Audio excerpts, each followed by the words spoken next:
আসসালামু আলাইকুম ভিউয়ার্স, আবারও হাজির হয়ে গেলাম রানা টেলিকমের পক্ষ থেকে। আমি রানা আপনাদের সামনে নতুন একটি কাজ নিয়ে। তো পোকো X3 Pro ফোনগুলো অসংখ্য ডেড হয়ে যাচ্ছে, এই বিষয়টি বলার প্রয়োজন নেই, আপনারা সবাই জানেন। আর এই ফোনগুলো বিভিন্ন শপে রিপেয়ার করাতে দিচ্ছেন, অনেকেই ট্রাই করছেন, হচ্ছে না। পাশাপাশি আমার সাথে অনেকেই যোগাযোগ করছেন। তো এই ফোনটি আমাকে মূলত পাঠিয়েছেন নারায়ণগঞ্জ থেকে। সেখানে কোনো এজেন্ট অফিস থেকে মিরপুর 11-তে পাঠানো হয়, এরপর মিরপুর 11 থেকে বুকিং হয়েছে। তো পার্সেলটি আমি প্রথমে আনবক্স করে নিচ্ছি, আমি প্যাকেটটি খুলে নিচ্ছি। তো এই যে ফোনটি দেখতে পাচ্ছেন, একদমই নিউ একটি ফোন মনে হচ্ছে। আসলে একটি ফোন, এই পোকো X3 ফোনগুলো খুবই কম ইউজ করার পরেই ডেড হয়ে যাচ্ছে, 4-5 মাস, কোনো ফোন আরও কম সময় ইউজ করার পরেই ডেড হয়ে যাচ্ছে। আনফর্চুনেটলি এই সেটগুলো ডেড হয়ে যায়।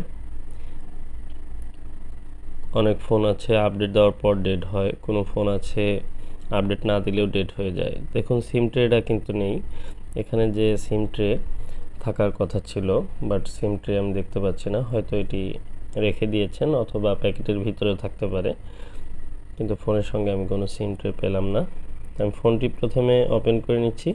আর ফোনটি খোলা হয়েছিল, নতুন করে যে আঠা দিয়ে লাগানো ছিল সেটি মনে হচ্ছে অত্যন্ত হার্ড একটি আঠা দেওয়া ছিল।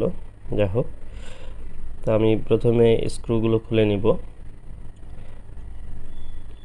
তো এখন ফোনটি যেহেতু অ্যানাদার কোনো একটি শপে দেখানো হয়েছিল, তো আমি জানি না কোথায় দেখিয়েছিল, তো আমি ট্রাই করব ফোনটি রিপেয়ার করার জন্য।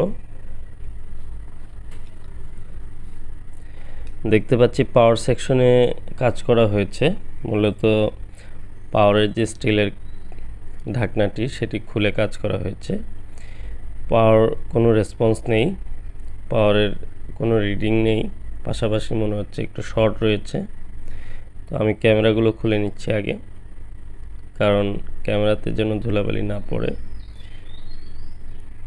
তো সিপিইউর পাশেও দেখতে পাচ্ছি পুরো স্টিলটি খুলে কাজ করা হয়েছে। তো বেশ ভালো পরিমাণ চেষ্টা করা হয়েছে ফোনটি রিপেয়ার করার, বাট ফোনটি রিপেয়ার হয়নি। কিছু কিছু কাজ আছে যেগুলো দেখলে আমি নিজেই হতবাক হয়ে যাই। দেখুন, এই আইসিগুলো লাগিয়েছে, কিন্তু সঠিকভাবে যে আইসিগুলো বসিয়ে দিবে সেটি কিন্তু দেয়নি। আইসি বাঁকা হয়ে আছে এবং কি র্যামটি কিন্তু সঠিক পজিশনে লাগায়নি। উভয় পাশ থেকে দেখা যাচ্ছে যে আইসিটি একটু বাঁকা হয়ে লাগিয়েছে। পাশাপাশি এই আইসির যে পোলারিটি যেভাবে লাগানো থাকার কথা সেভাবে লাগায়নি, উল্টো দিকে লাগাইছে। এই যে পয়েন্টগুলো দেখতে পাচ্ছেন যে আইসির কোন দিকে বসবে সেটির দিক নির্দেশনা। ওহ নো, আইসিটি মূলত খুলেছে। দেখুন, র্যামটি যে ব্ল্যাক পেস্ট আঠা থাকে র্যামের নিচে বা আইসির উপরে, সেগুলো কিন্তু ক্লিন করা হয়নি। তো র্যামের নিচের যে ব্ল্যাক পেস্টগুলো সেগুলো ক্লিন করা হয়নি, শুধু আইসিটি উপরে বসিয়ে দেওয়া হয়েছে। আসলে এ ধরনের কাজ বা এ ধরনের ফোন আমি এর আগেও পেয়েছি। দেখুন, আমি সিপিইউটি রিমুভ করলাম, মনে হলো এই সিপিইউর নিচে কোনো কানেক্টিভিটি ছিল না। মূলত এই সিপিইউটি রিমুভ করে উনি ব্ল্যাক পেস্ট যে আঠাগুলো আছে সেগুলোও কিন্তু ক্লিন করেনি, শুধু আইসিটি উপরে বসিয়ে রিটার্ন করে দিয়েছে। এর দুটি কারণ হতে পারে। ফোনটির সার্বিক অবস্থা দেখে হয়তো উনি বুঝতে পেরেছিলেন যে ফোনটি আসলে রিপেয়ার করা সম্ভব না, সেই কারণেই হয়তো বা ফোনটি ব্যাক করে দিয়েছে। আর আইসিগুলোকে রিবল করে সময় নষ্ট করতে চাননি, যে কারণে হয়তো দিয়ে দিয়েছেন। কিন্তু আসলে একটি ফোন রিপেয়ার না হলেও আমাদের উচিত আইসিগুলোকে রিবল করে বসিয়ে দেওয়া, কারণ এভাবে ফেরত দিলে সেই ফোনটি কিন্তু অন্য কোথাও দেখানোর পরে ফোনটি নিয়ে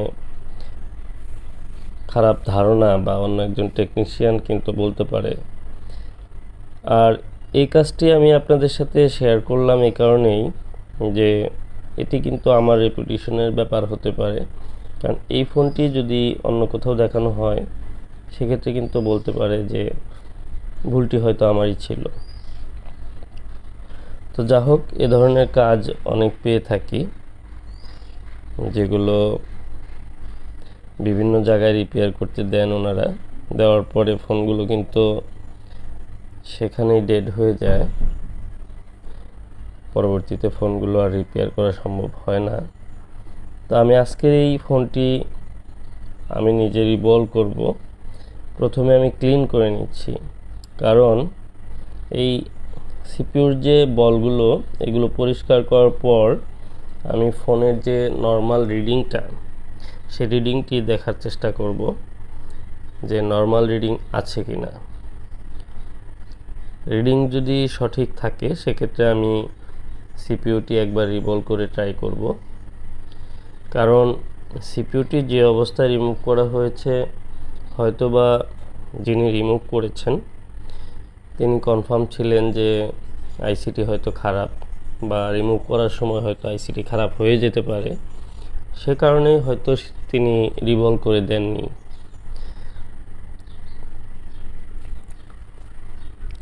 তবুও আমি ট্রাই করব সিপিইউটি রিভলভ করে লাগিয়ে দেওয়ার। আর ফোনটি আসলে কি সেন্স করে সেটি হচ্ছে দেখার বিষয়। তো আমি পরিষ্কার করে নিলাম, এবার আমি আইসিটিকে পরিষ্কার করব। আইসিটি ক্লিন করার পর মাদারবোর্ড যদি নর্মাল রিডিং থাকে তাহলে কিন্তু ফোনটি ভালো একটি দিক বা ভালো একটি রেজাল্ট আশা করতে পারি। তো আমাদের চেষ্টা করতে হয়।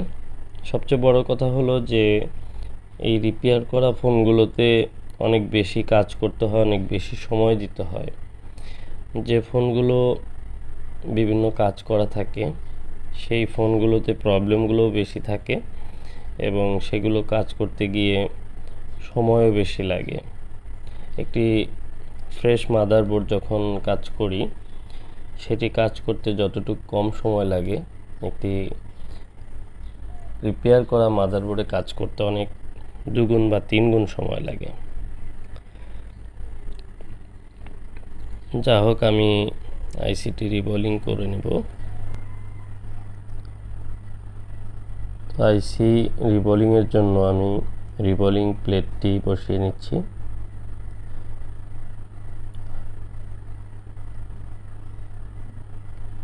সুন্দরভাবে রিবলিং করার জন্য আমাদের প্লেটটি অবশ্যই ফিক্স করে তারপর যে রিবলিং পেস্ট লাগিয়ে নিতে হবে। তো আমার রিবলিং হয়ে গেল।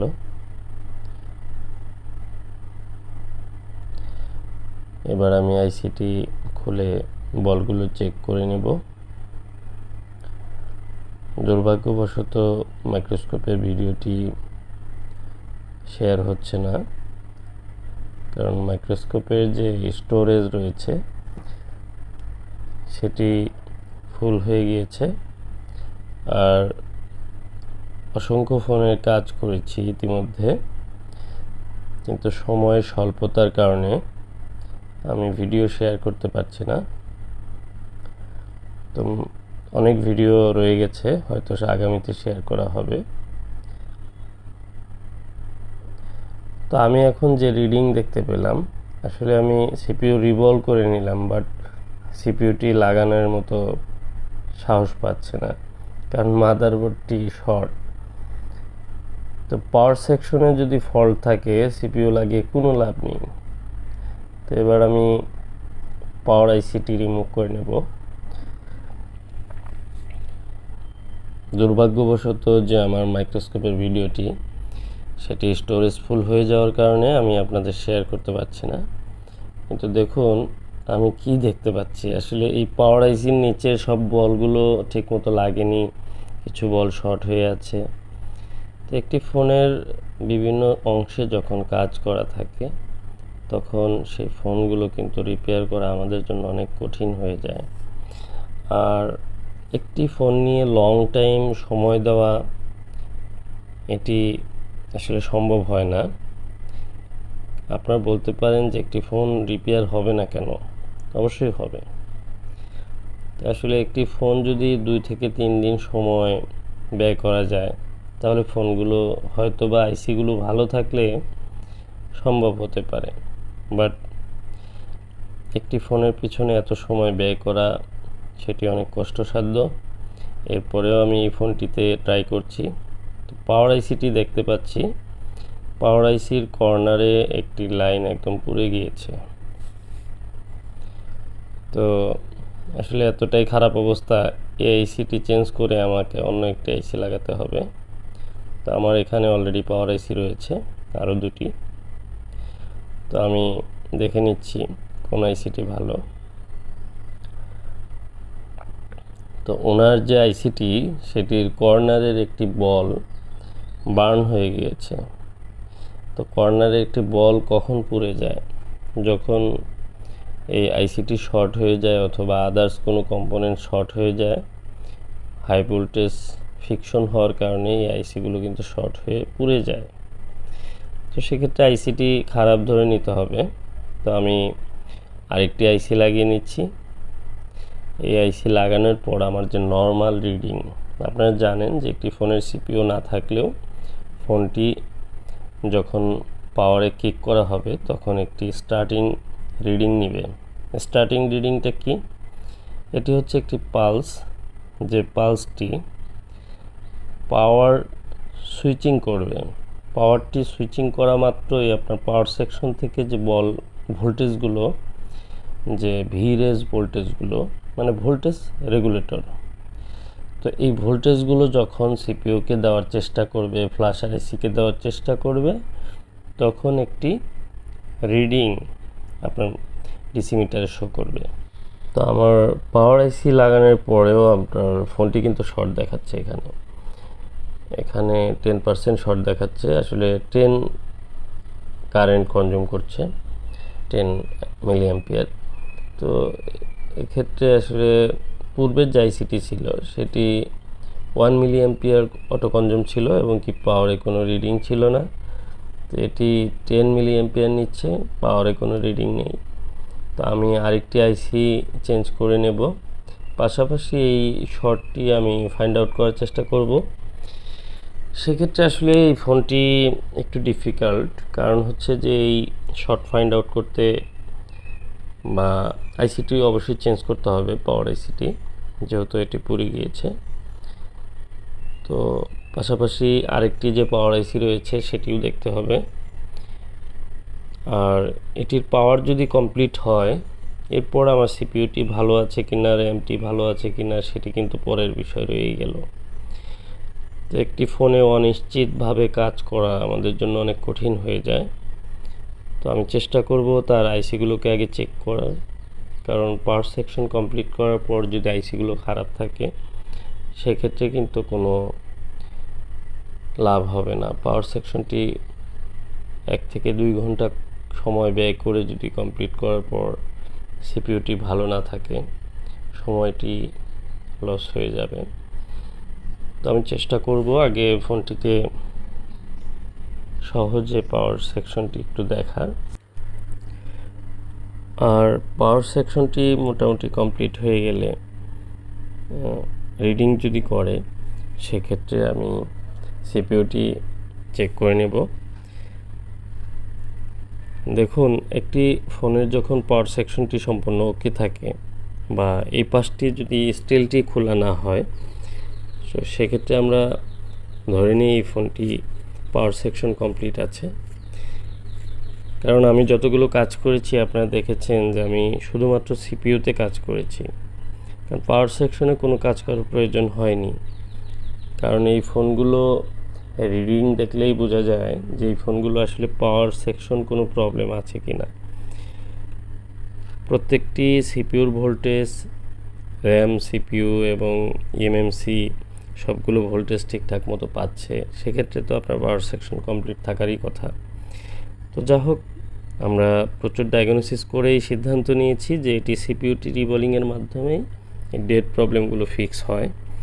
আর পাশাপাশি কিছু কমন রিডিং রয়েছে, সেই রিডিংগুলো দেখেই বুঝতে পারি যে এই ফোনগুলো আসলে সিপিইউ রিভলভ করলেই হয়ে যাবে।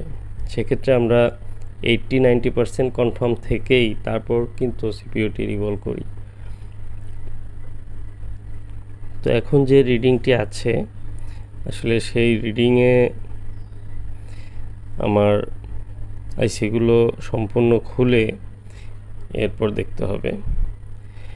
তো আমি অলরেডি ইউএফএস, র্যাম, সিপিইউ সব কিছু খুলে নিয়েছি। এবার আমি একে একে রিভলভ করে লাগাবো। আর ফোনটির পাওয়ার সেকশনের যে কন্ডিশন তাতে পুরোপুরি কমপ্লিট হয়নি। এরপরেও সিপিইউটি লাগানোর পরে আমার কিছু পালস পাবো, সেই পালস দেখেই হয়তো বা আইসিগুলো ভালো আছে কি না এটি বোঝা যাবে। কারণ সিপিইউটি চেক করা খুবই জরুরি, কারণ একটি সিপিইউ খারাপ থাকলে সম্পূর্ণ কাজটি কিন্তু বৃথা। কারণ এ ধরনের অনেক ফোন পেয়ে থাকি যেটি শুধুমাত্র সিপিইউটি খুলেছে বা সিপিইউ রিভলভ করেছে, অন্য কোথাও কোনো কাজ করেনি। তো সেই ফোনগুলোতে আমি অনেক সময়ই একাধিকবার সিপিইউ রিভলভ করি, বিভিন্ন ভোল্টেজগুলো মেপে দেখি। সেই কাজগুলো কিন্তু অনেক সংকীর্ণ, মানে শুধু সিপিইউ সেকশনটিতে কাজ করার প্রয়োজন হয়। আর এই কাজটিতে দেখুন পাওয়ার সেকশন, অডিও সেকশন, পাশাপাশি চার্জিং সেকশন রয়েছে, এবং কি আইসিগুলো খুলতে গিয়ে আশেপাশে কোথাও যে শর্ট হয়ে আছে বা হয়ে থাকতে পারে সেটিও কিন্তু সম্ভাবনা রয়েছে। কারণ যিনি কাজ করেছেন তিনিই ভালো বলতে পারবেন। আর সবচেয়ে বড় বিষয় হলো একটি প্রপার যে সার্ভিসিং রুলস রয়েছে, যে আপনি যদি একটি ফোন খুলেন সেই ফোনটি কিন্তু আপনি ব্ল্যাক পেস্টেড আইসি রিমুভ করে রিভলভ করে তারপরে লাগিয়ে দিতে হবে। এটি আমি মনে করি আমার তরফ থেকে, কারণ আমি যে কাজগুলো করি আমার কাজ না হলেও আইসিগুলো অন্তত পক্ষে লাগিয়ে সুন্দরভাবে ফিটিং করে তারপরে দেওয়ার চেষ্টা করি।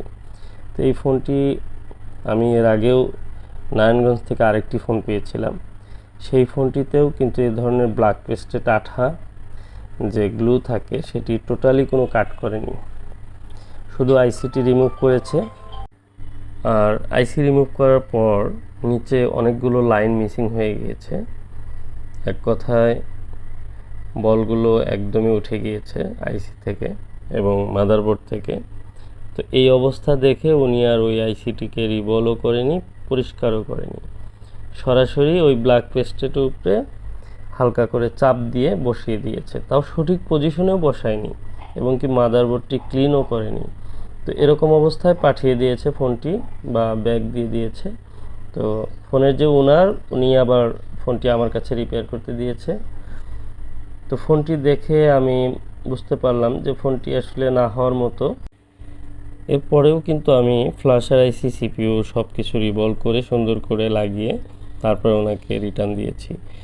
আসলে একটি কাজ যখন আমরা পাই তখন আমরা চেষ্টা করি কাজটি হওয়ার জন্য, দুর্ভাগ্যবশত কিছু কিছু কাজ হয় না। যা হোক, আমি এই আইসিগুলো সম্পূর্ণ লাগিয়ে নিয়েছি। আমি চেষ্টা করব এখন ফোনটি রিডিংটি দেখার, কিন্তু মনে হচ্ছে কোনো রিডিং নেই আর কোনো পালসও নেই চার্জিংয়ে।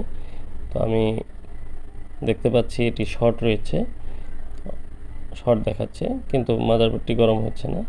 তো যা হোক, এই ফোনটি আসলে আমি ব্যাক করে দেব। দুর্ভাগ্যবশত এই ফোনটিও কমপ্লিট হলো না। আর সব সময় যে সাকসেসফুল ভিডিও আপনাদের সামনে শেয়ার করে থাকি, এর কারণ হলো আপনাদের পজিটিভ ধারণা, অথবা আপনারা যারা টেকনিশিয়ান রয়েছেন তারা যেন হতাশ না হন। সেজন্য আমি কিন্তু সাকসেসফুল ভিডিওগুলোই বেশি শেয়ার করে থাকি। আর কিছু কিছু কাজ রয়েছে যেগুলো আনসাকসেস হয় বা যে কাজগুলো হয় না, সেই কাজগুলো কিছু কিছু মাঝে মাঝে শেয়ার করব। আশা করছি আপনাদের ভালো লাগবে। আপনারা অবশ্যই মতামত জানাবেন কমেন্টের মাধ্যমে। আর এই ভিডিওটি কেমন লাগলো সেই বিষয়টি আপনারা কমেন্টে অবশ্যই জানাতে পারেন। ধন্যবাদ সবাইকে ভিডিওটি শেষ পর্যন্ত দেখার জন্য। আজকের মতো এ পর্যন্তই। আসসালামু আলাইকুম ওয়া রাহমাতুল্লাহি ওয়া বারাকাতুহু।